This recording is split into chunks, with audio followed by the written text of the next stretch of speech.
So section 1, part 1 here is giving us the foundational prime axiom for why there are differing semantics to any given set of vocabulary. And through that, we can begin to not only parse reality as it stands through a linguistic lens, but also the epistemology, the account of how knowledge is gained and the nature thereof. In that, tools and capacities to develop every other single science therefrom. For without linguistics and epistemology, which I consider tied at the hip, you can't have any understanding of reality proper, that is to say metaphysics, the not subjective and objective understanding of the nature of reality proper, or irreality if you consider yourself in some camp other than realism. And what a beautiful kingdom it is.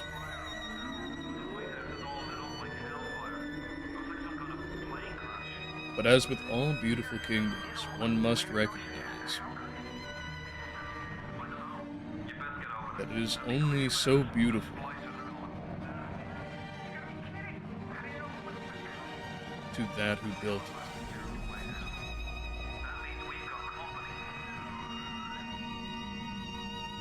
For those that dwell in such a thing, it simply is what it is. Stone and lattice, iron and lead, the substance in which they dwell. So part 2 here is giving us the typing of predicability. If any of you have paid any mind to dramatic calculus or the dawning of a trivium, where I have discussed the essences versus the constructions, thingness, the quiddity versus quality, then you are familiar with essence as an inseparable thing, inextricable from what one might call an object in the semantic sense, the referent, the signified, to look at it from semiotic perspective. This is making clear that while there are identities that may be said that are qualitative, separable of an object, there are also things that may be said of an object that are entirely separable, but they possess the quality of at the time. And the important point made here is that there are things that are both exemplifiable and inseparable.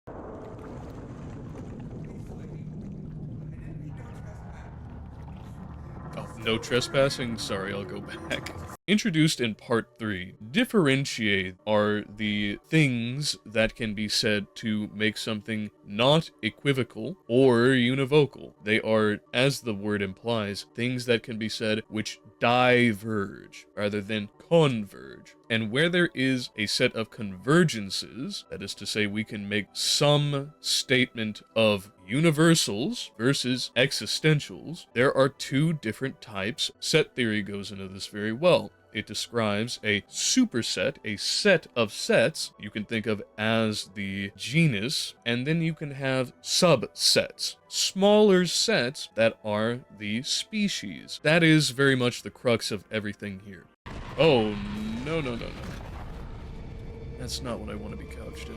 These are the foundational points of not only the linguistics, but also the logic and the recognition of metaphysics. That's a lot to roll into a simple 2 paragraphs, but it really is that significant. In stating that there is substance, quantity, quality, relation, place, time, position, state, action, or affection, we produce the ultimate universals of identity and causality. Very, very, very important to any outlook that is rational, reasoned, inferred, deductively, inductively, or abductively. It is setting forth the absolute genres of being, ontos, ontology, what is, the differentiation of substances, and it makes a very, very clear point in the realm of logic. That is the appropriate utilization of such inferential tools in a formulaic fashion. My favorite brand is always gotta be Trash Can Crisps.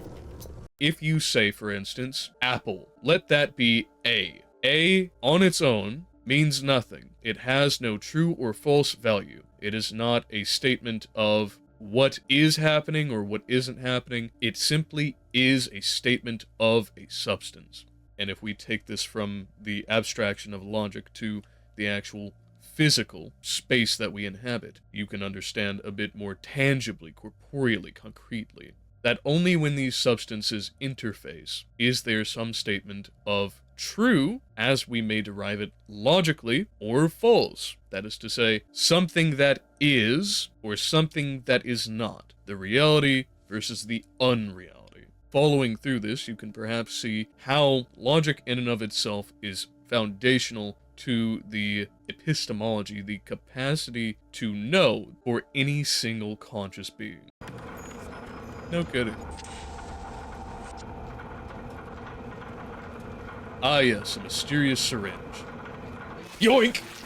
Part 5 established a number of things and reaffirmed previous points too. So to begin with, he lays forth that substances, while they themselves have nothing that can contradict them, there is nothing opposite of a given substance. The qualities that may be predicated of them may, as he puts examples forth here, whiteness and blackness. You can't have white and black as two separate colors that are their own separate substances in the same thing. That is to say, essential things have no opposite, while the accidents, the things that may be about those substances, but are not in and of the substances themselves, may.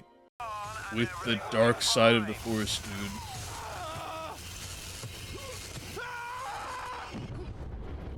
Shocking. And so part 7 gives us the recognition that there are essences as substance, and yet that we recognize the prepositionality of things, of said essences, of said substances, primary or secondary, that we recognize, and furthermore, that they necessarily must have some reciprocity, that there is, in order to relate something that it must be compared against or to, and only therethrough are we able to understand the relations of parts, wholes, sets, and elements, as there are things which are relative, not essences that are relative in and of themselves, but substances which possess essences, which may be co-related, and therethrough interdependent, insofar as we describe or define those relationships. This little fish looks like he just had his cherry popped. Wonder if he's still got some atom on it. Part 6 really does give us a lot to chew on. We talk about the difference between something that is self-containable, or which is flowing. And so we come to definitively embed our semantics of such the understanding of absolute versus relative. Something in and of itself discretely apart, a part, or something that only exists in the reference to others. And consequent of that there is not only a lack of contrariety available to quantities, but also that there is a lack of degrees that can be said of actual substances, and only that they may be related not by their discretion, but by their relation, if you were to say more or less, increased or decreased. While quantity can be said of such substances, they only allow equal or unequal. Whatcha! Gotta get back. I'm not a bad person. Thanks for letting me know. Want some of this? Oh. That's a bad sound. What a wet and wild time. Funny, I was talking about that glass earlier. Let's go. Let's go! Yeah! Delightful revolver.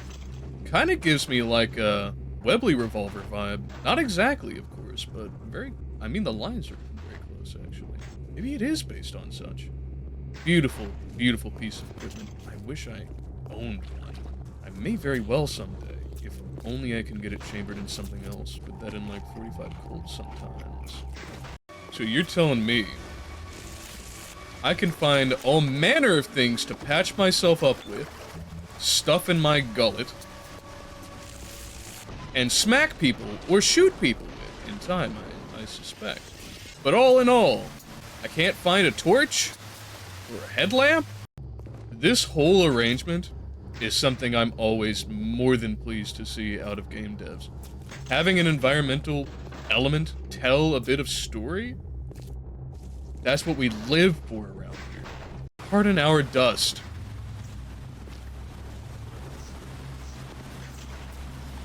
I think we can make that happen. The great chain is guided by our hand. An interesting notion, to take it all seriously here for a moment. The idea of simply seizing fate, while it is something that many throughout all history have always striven for, that is the eternal conflict of humankind against its status quo, to advantage ourselves with what we may understand, what we may know, our episteme that are employable, and to put it to our own uses, to shift the footing that we stand upon, that it may change the ground right beneath it. That is our task. And though there are many a grand thing here, in fact, as displayed most poignantly by the fact that our now perished splicer, in great and grim dourness, cuddling and deliriously holding highest regard this very pistol, it speaks to the terrible, dreadful fates that we can render ourselves in from that very pursuit. Ah, more trash. Yo, that was some thick doors, though. These are some powerful rounds. I'm glad they actually reflected that. From what I know... Pardon me? From what I know, the Webley round is specific to itself, proprietary to Webley, and it was not regarded as especially powerful. But maybe I just got great shot placement. I'm so glad that I never went through that. I'm glad to know that Jack is not above getting rip-roared and blasted in such dire circumstances. And Ryan frees us from the phony ethics that held us back.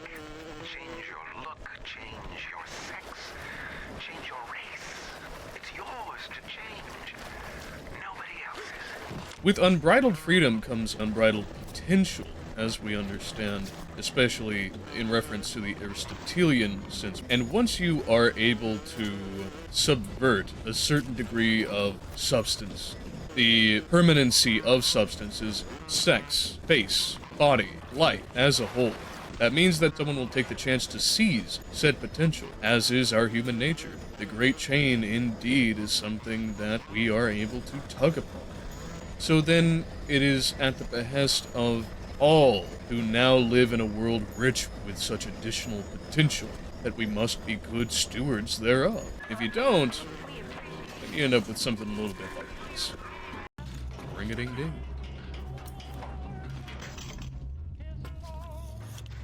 Come on, buddy, pick up.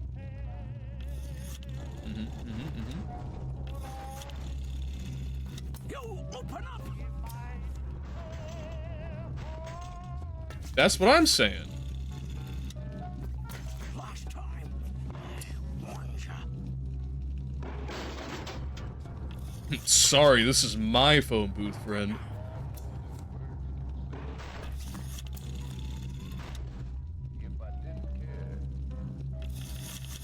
Steinman ain't that kind, and frankly, I'm not even sure he's still human. A good question to the subject of substance. Once you accrue enough differentiate, are you even human anymore? And all we can think about is the stink coming out of your shitter. Get it fixed. He makes a good point. What were you doing in there? Wait a minute. That's a bloody huge flashlight. What? What do we have this for then? Ah! Above all, do no harm. J. Stein. Written in blood. Very befitting for one who has entirely lost their way, and a gurney entirely covered in blood itself. A mockery of the very profession of doctor. Steinman evidently takes this from a profession wherein the maintenance of what is above all to that which is rather an artistry, to transcend what is in actuality and to infuse it with as much potentiality as he may, to find, where they may, contrary qualities and render them as their brush demands. His brush is a scalpel.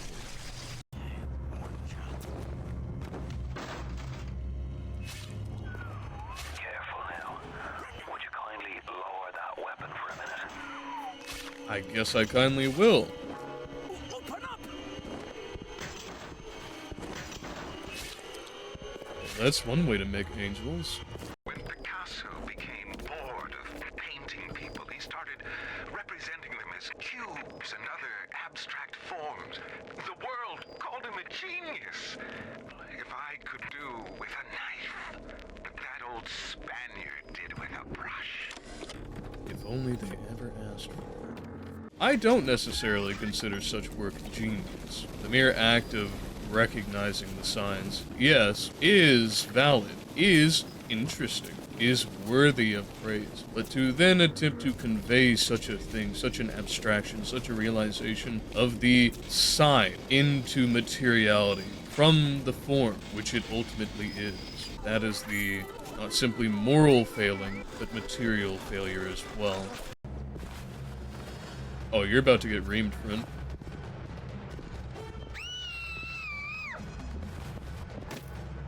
Oh! Just plunked her right in the ground. Yeah, I don't think that's gonna do it. Man tried to say sorry after plunking a little girl into the ground. Yeah, you got your dues. Has his eye on Rapture. Keep your eye on the parasite. Wow, what a statement. The parasite has his eye on Rapture, keep your eye on the parasite. That is the prelude to an absolute totalitarian policy of mass surveillance. One that is not only available in this game, but I would argue very well supported in people's real life. Something I find rather detestable. If you're watching me yet still, you probably do as well. Trash can. Ah, security. It has been brought to my attention that some citizens have discovered ways to the vending machines. We should not need to remind each and every citizen of Rapture that free enterprise is the foundation upon which our society has been established.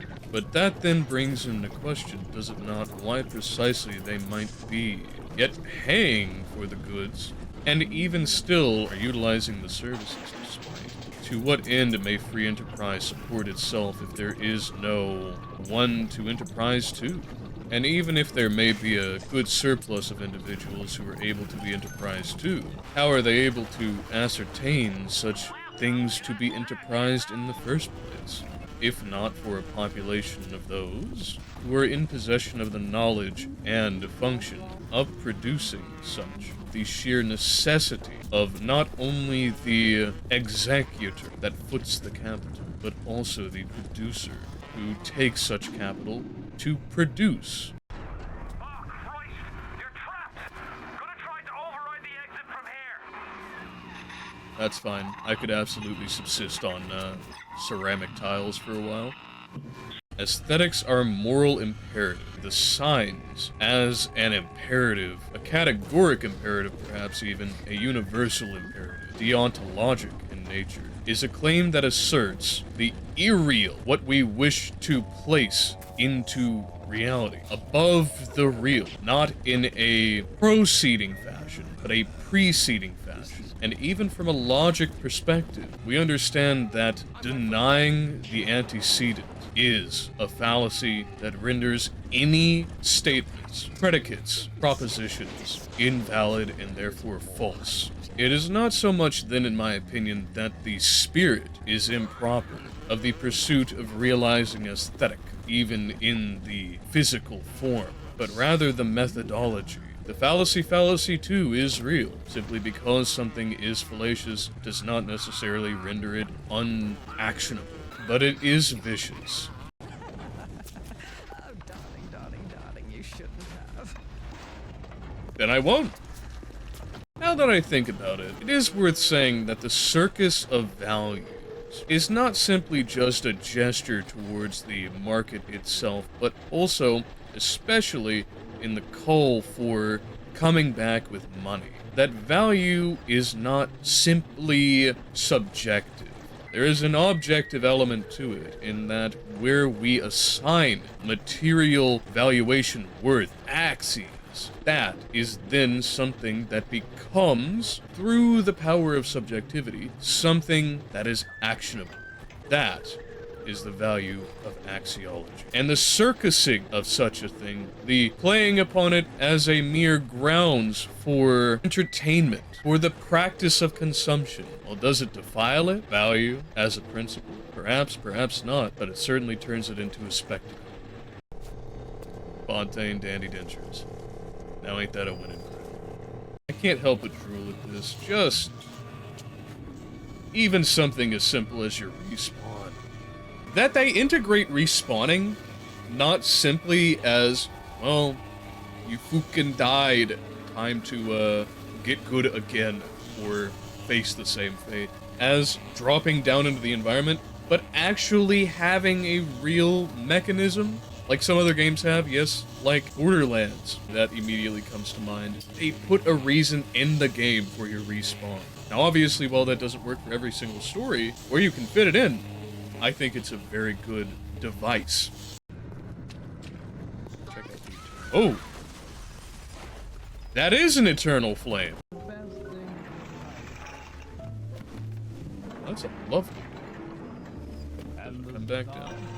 It does! I've always been one for sliding panels and the sort, but especially having doorways and such. One of the things that I intend on doing as I build out more and more environments and determine architectural styles for the various species that I plan on building out. Sliding architecture like this, more than simply doors and windows, will be a massive part, you better believe.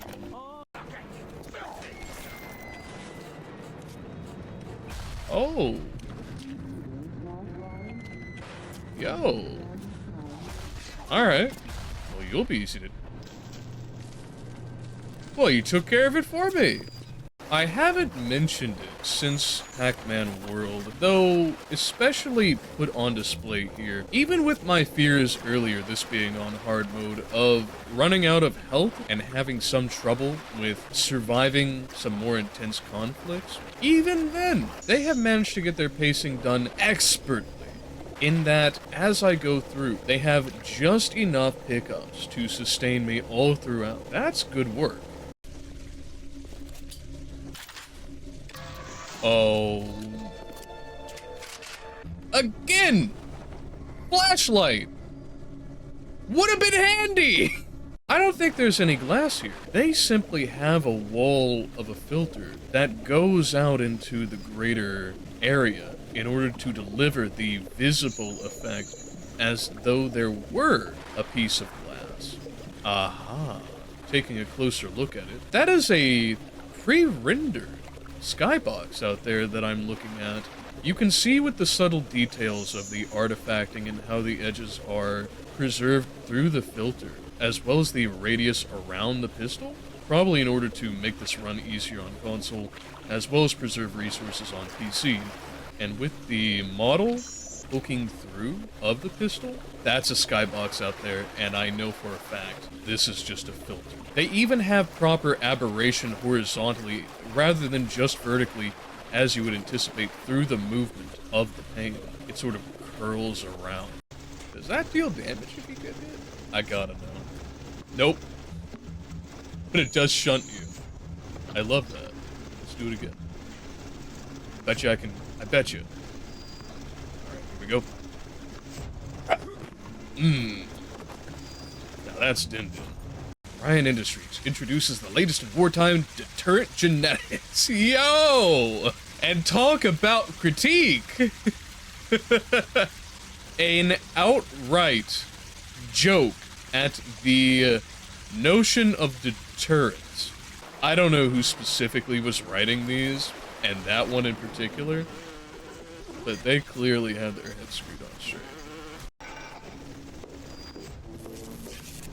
Oh, damn it. Someone get the nurse. I think they need more than a nurse, my friend. Aphrodite is walking the hall, shimmering like a scalpel. Stein, she called.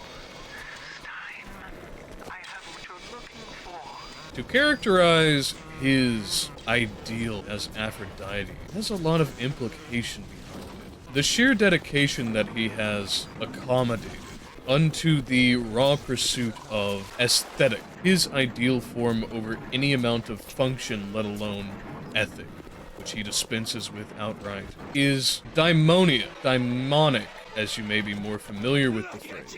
The possession by a passion, something that exists only in the world of forms. Come on, baby! That was exactly what the doctor ordered. Having seen the full extent of Steinman, we can understand perhaps why so many societies had taken note of such phenomena as daimon, an utter possession by an intangible passion, possession of one's entire self, subservience, as put best in this here. Adam denies us any excuse for not being beautiful. The sheer power of passion. You know, a lot of people, as I understand it, found this decision to be one of the earliest serious moral questions most are delivered onto. A serious moral dilemma. And I tell you, given the options presented, not only the fact that there is a real ability to survive without, but also the implication that it's justified merely on the basis of dehumanization. That's not sufficient to make a case that they are merely a tool to be used, a mere means. So I've always thought it's time to rescue. Simple as.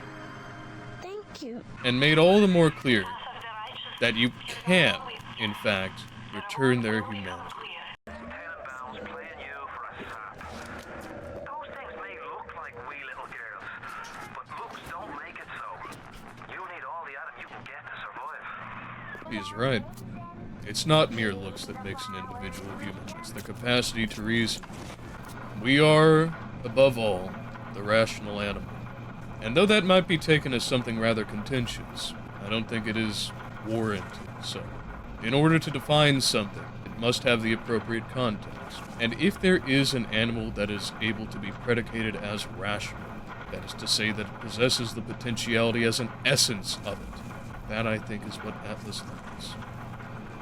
I appreciate that as we progress through the game, they still manage to make it interesting and worthwhile to come back through these places because they add in new encounters like the Big Daddies. They not only give us something interesting to observe, but also something that has some real relation to the environment proper. Not only does it give us more opportunity to stop and examine everything that has been meticulously plotted forth in the architecture and design, but it also gives us the chance to learn something more, to exactly compound what I was saying. Even as we are backtracking through the very levels we just ran straight through, we are given little details like the fact that Atlas is apparently something of a bandit leader.